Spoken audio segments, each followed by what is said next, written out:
Welcome back, everyone, and thank you for joining me once again on our journey into the shadows of forgotten wars and crumbling empires.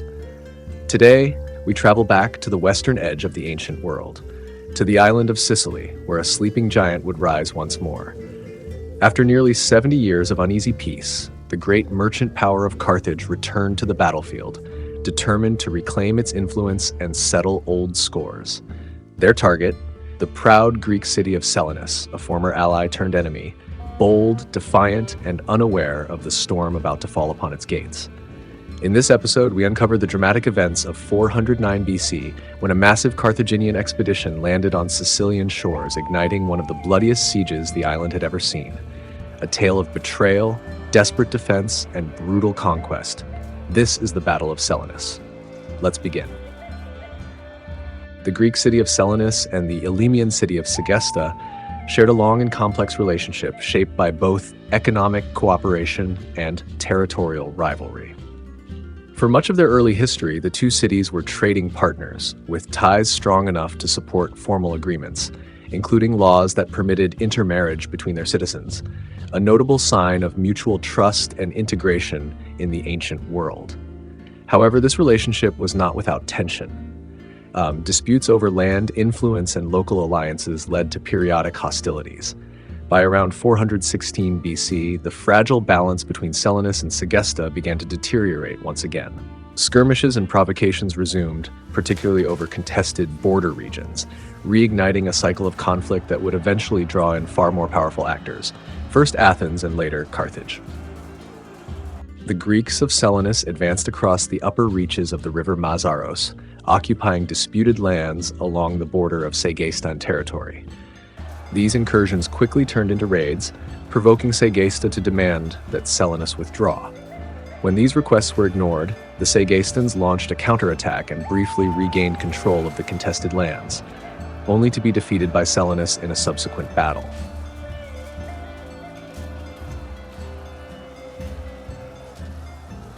In response, Segesta appealed for assistance from neighboring Greek powers, notably Agrigentum and Syracuse, but their calls went unanswered. In fact, Syracuse chose to side with Selinus, even going so far as to dispatch a fleet to blockade the Elymian coastline, a severe blow to Segesta's security and economy. Facing growing isolation, Segesta turned to Carthage for help. However, the Carthaginians, at that time still cautious about interfering in Greek affairs, refused to intervene. Desperate, Segesta then looked to an earlier ally, Athens, with whom it had aligned during the first Athenian intervention in Sicily in 426 BC.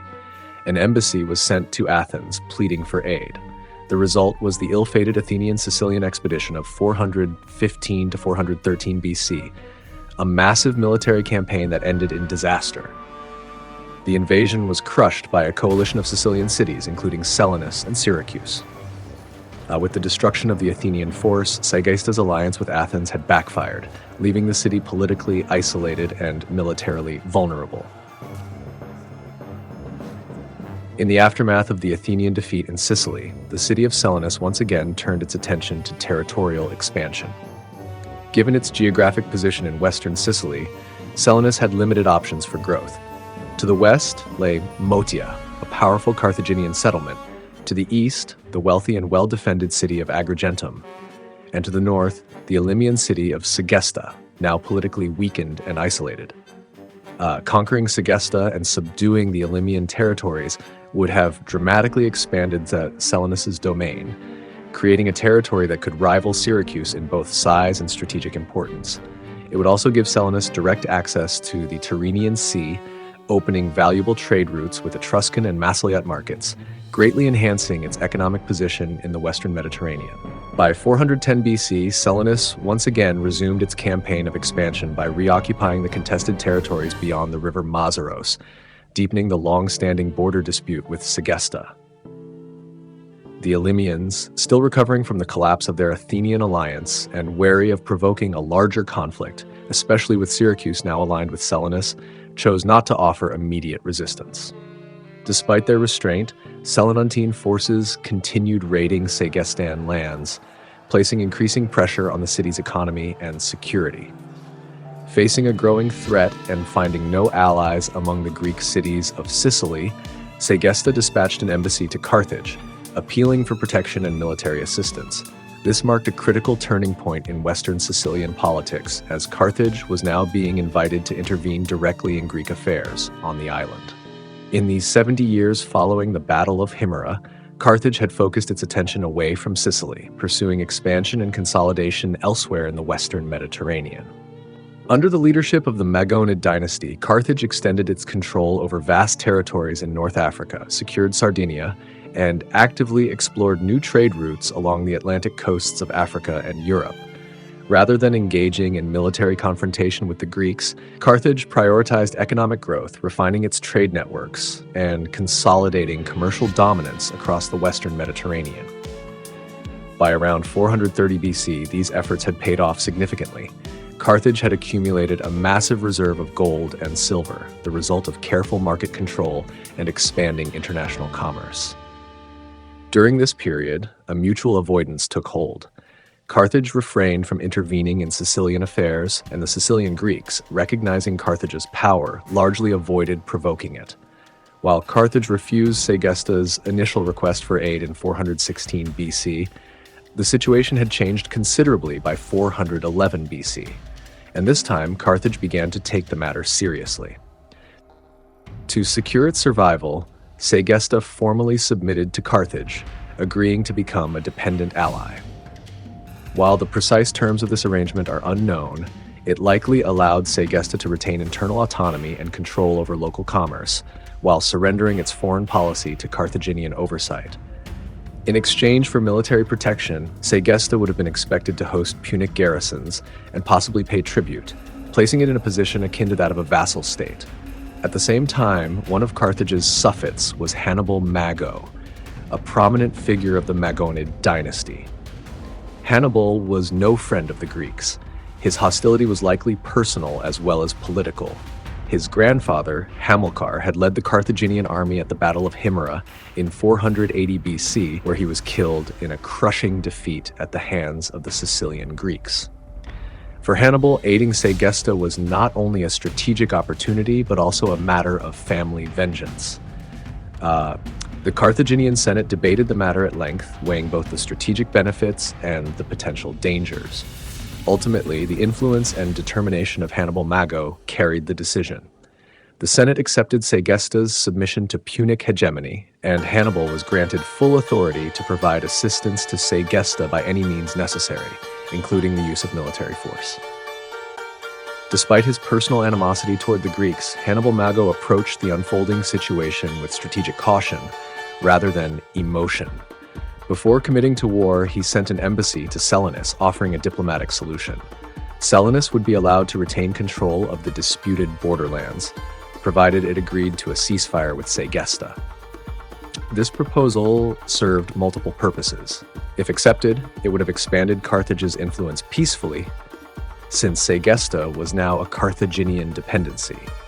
It would have also secured Segesta safety without military confrontation and, crucially, given Carthage time to prepare, as the city did not maintain a standing army and needed time to mobilize forces from its provinces and allies. The offer was debated within the Selinuntine Council, where opinions were divided. One prominent citizen, Empydion, known for his connections to Carthage, strongly urged acceptance, warning that rejection could lead to war with a powerful and wealthy adversary. Nevertheless, the majority of Selinus's leaders chose to reject the Carthaginian proposal, confident in their position and perhaps underestimating the scale of the Punic response to come. Continuing his measured approach, Hannibal Mago next dispatched Carthaginian and Segestan envoys to Syracuse, proposing that the Syracusans act as neutral mediators in the dispute between Selinus and Segesta. Hannibal's strategy was calculated. He anticipated that Selinus would reject arbitration, and that Syracuse, unwilling to escalate the situation, would in turn choose not to intervene further. Unexpectedly, a Selinuntine delegation also approached Syracuse, requesting mediation, perhaps hoping to formalize Syracusan support or compel action. The Syracusan response was carefully balanced. They affirmed their alliance with Selinus, but also stated they would not break the peace with Carthage. In doing so, Syracuse effectively withdrew from the conflict, unwilling to be drawn into a war that did not directly threaten its own interests. With this diplomatic exchange, Carthage had succeeded in isolating Selinus. Through careful maneuvering, Hannibal had removed the risk of direct Syracusan intervention, giving Carthage a free hand to deal with Selinus without fear of a wider Greek response, for the time being. As a preliminary move, Hannibal Mago dispatched an initial Carthaginian force to Sicily, consisting of approximately 5,000 African infantry and 800 Italian mercenaries, the latter having previously served in the Athenian expedition during the Sicilian campaign. Carthage also supplied horses for the Italians, enhancing their mobility. This force was deployed to Segesta, bolstering the city's defenses and deterring further Greek incursions. At the time, the Selinuntine army was conducting raids into Segestan territory but had grown overconfident and disorganized. Scattered into small detachments and lacking discipline, the Greeks were vulnerable. Seizing the opportunity, the reinforced Segestan army, now backed by Carthaginian troops, launched a sudden counterattack. They caught the dispersed Greek raiders by surprise, inflicted around 1,000 casualties, and reclaimed the plunder that had been taken from their lands.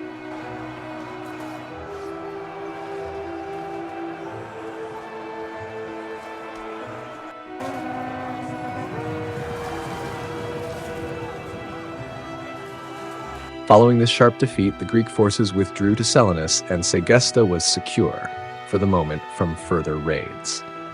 In the aftermath, Selinus appealed to Syracuse for assistance.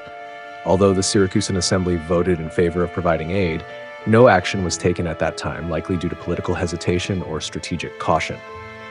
Meanwhile, Segesta, perhaps still wary of a larger Greek response, particularly from Syracuse, petitioned Carthage for additional support, setting the stage for a more substantial Punic intervention.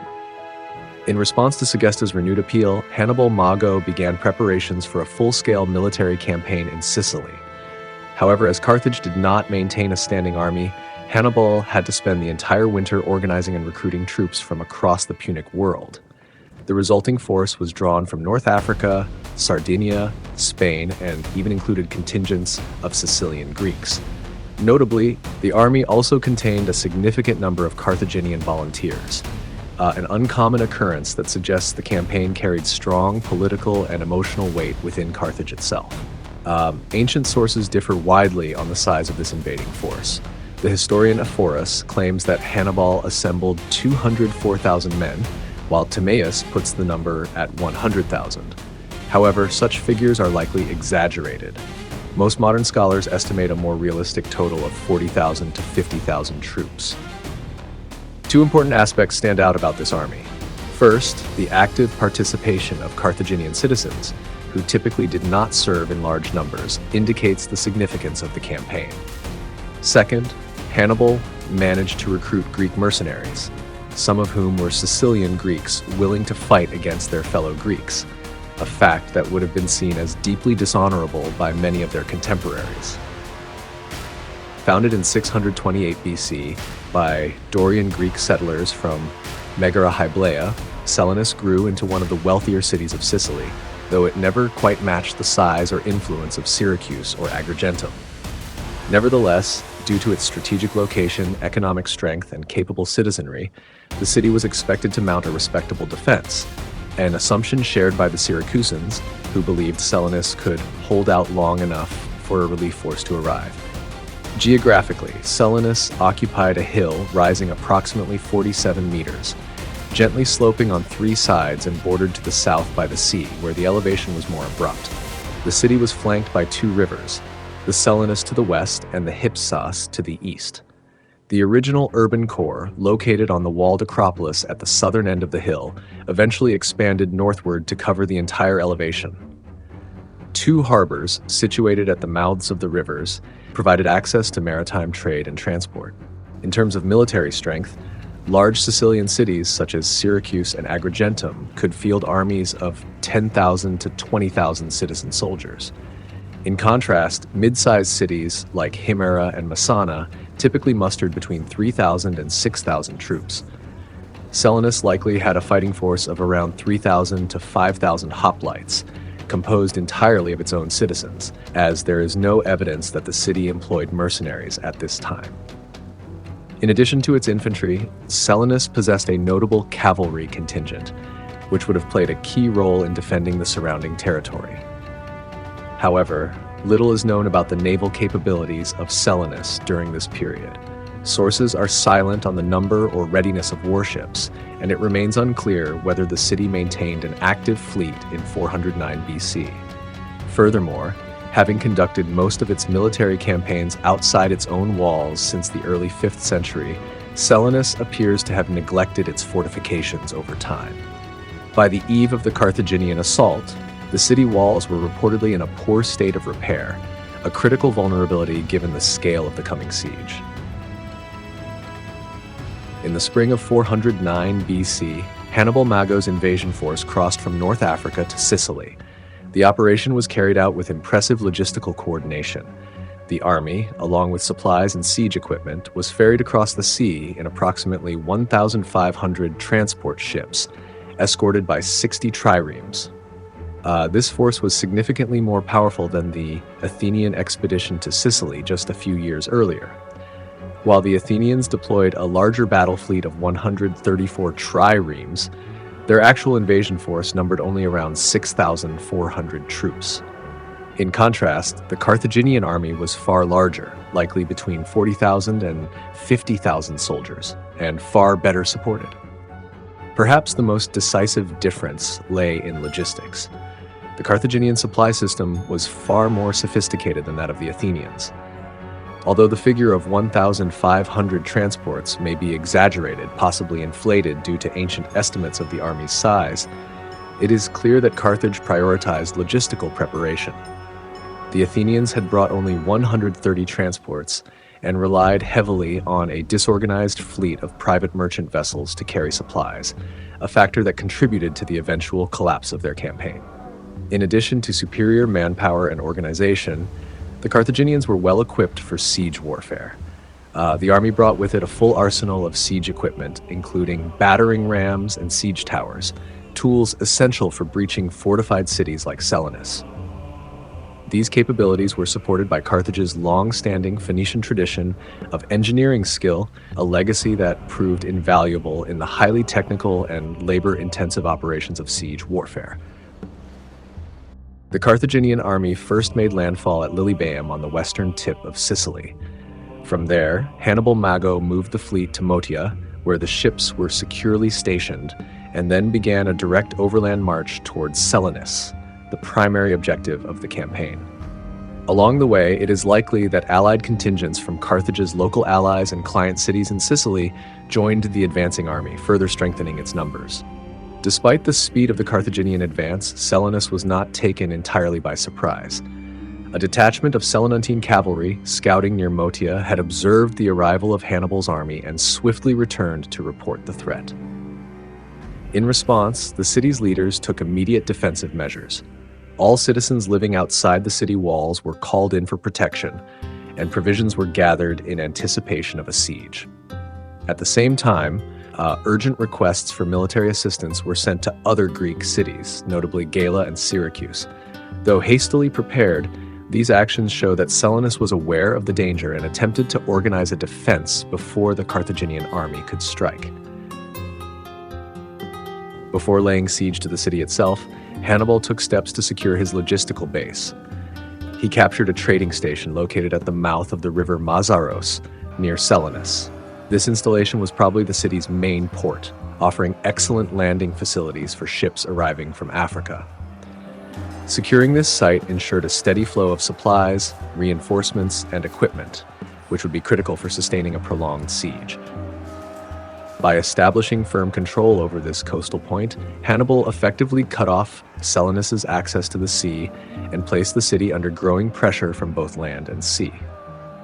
With his supply lines secured through the captured trading post at the river Mazaros, Hannibal Mago began his assault on Selinus.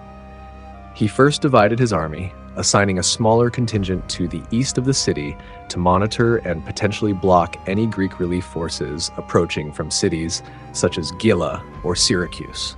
The main force, meanwhile, moved directly into position to begin the siege of Selinus. The primary assault likely focused on the northern side of the city, where the terrain was more favorable for siege operations. Although the historian Diodorus Siculus wrote that Hannibal invested the city, that is, surrounded it completely, this should not be taken too literally. Carthaginian siege tactics were generally more aggressive than those of the Greeks and rarely emphasized complete encirclement. Instead, they relied heavily on direct assaults supported by siege engines. For the attack, Hannibal deployed 6 large wooden siege towers and an equal number of battering rams. The rams were reinforced with iron plating to protect them from being set on fire, an innovation that highlights Carthage's advanced engineering capabilities, rooted in their Phoenician heritage. Although Selinus had once been an ally of Carthage, its leaders did not anticipate that the Punic state would launch a full-scale military campaign against them. As a result, the city had little recent experience with siege warfare, and its defensive structures had been neglected over time. Due to the limited archaeological evidence, the precise layout of the city's fortifications remains uncertain. However, it is generally believed that a single circuit wall enclosed both the city and the Acropolis. Regardless of the exact configuration, it is clear that the defenses were poorly maintained and outdated by the time Hannibal's army arrived. The Carthaginian siege towers, far taller than the Selinuntine walls, allowed enemy troops to fire down into the city with ease. Large numbers of slingers and archers were deployed to suppress the defenders on the battlements, clearing the way for siege engines to advance. Under this intense covering fire, the iron-plated battering rams were brought forward and quickly began pounding the city's walls. A breach was made on the very first day of the assault, a remarkably rapid outcome that exposed both the poor condition of the fortifications and the Selinuntians' lack of experience in repelling large-scale siege operations. After the Carthaginian battering rams broke through the Selinuntine wall, Hannibal Mago sent in his Campanian mercenaries to exploit the breach.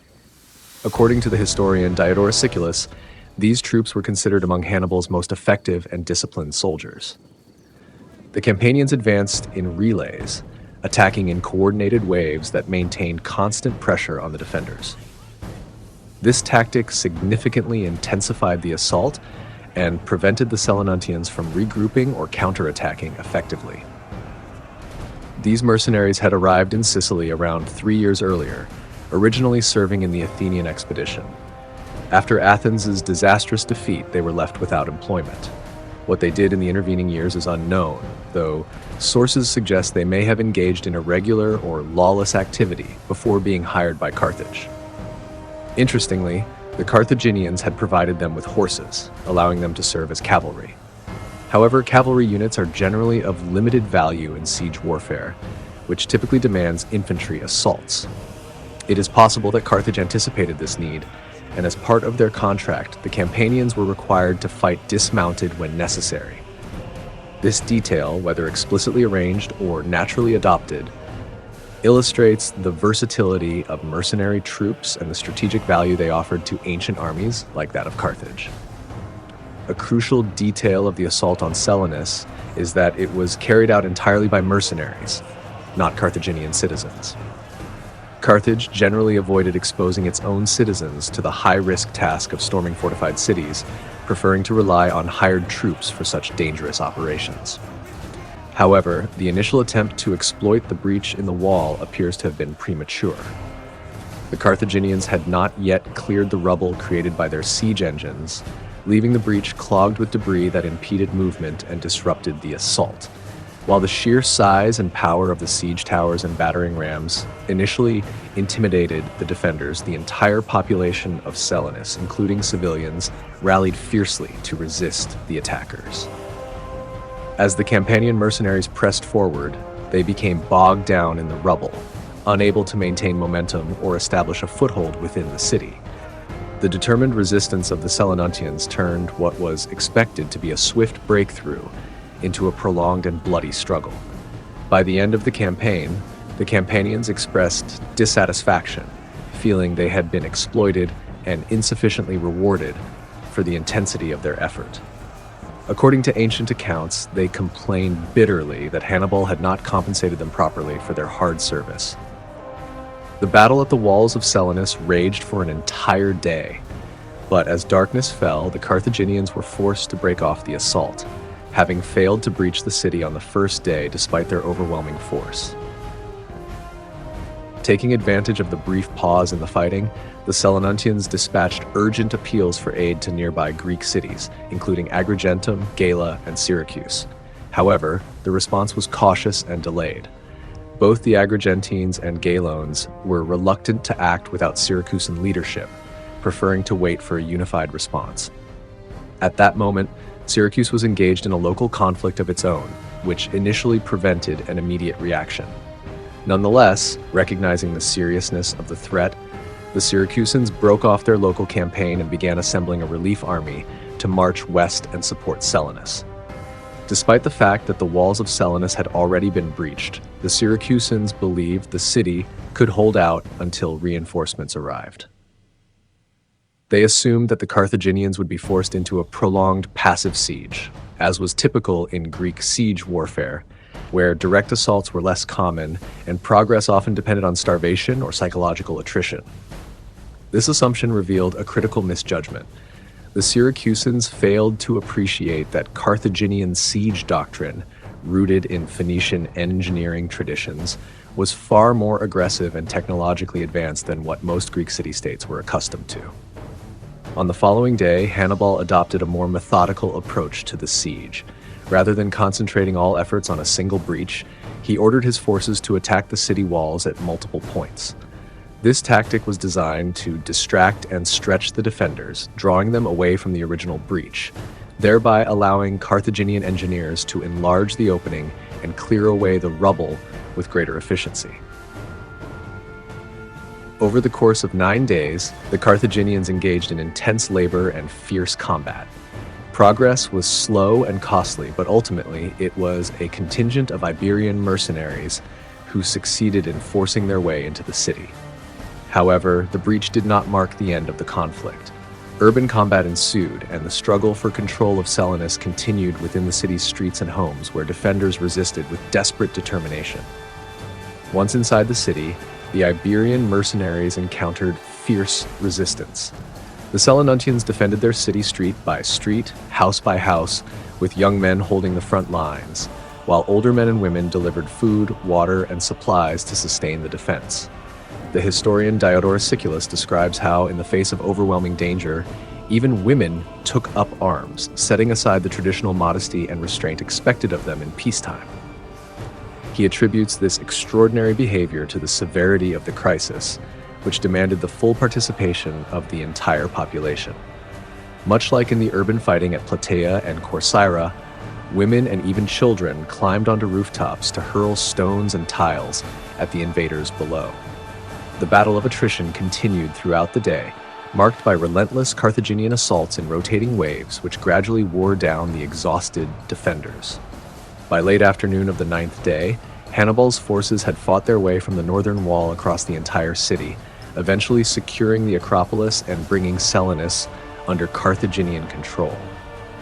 Although the construction of siege equipment may have taken up to a month, the actual siege and capture of the city lasted only 10 days, a remarkably short period for such a large and fortified settlement. The human cost was devastating.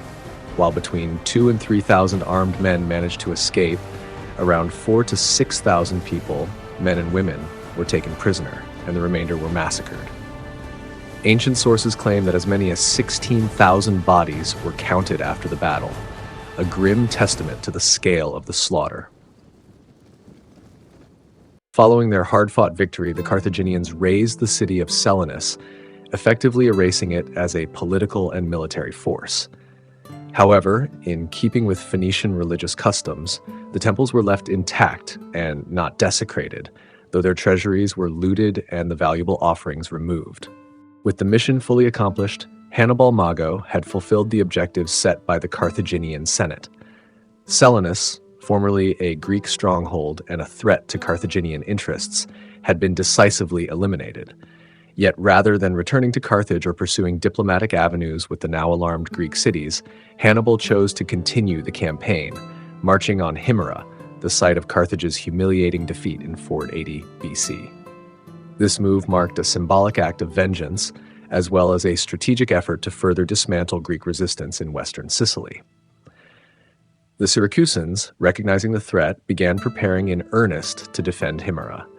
It remains uncertain whether Himera had directly participated in aiding Selinus, but its strategic location and symbolic value made it an obvious next target for Carthaginian aggression.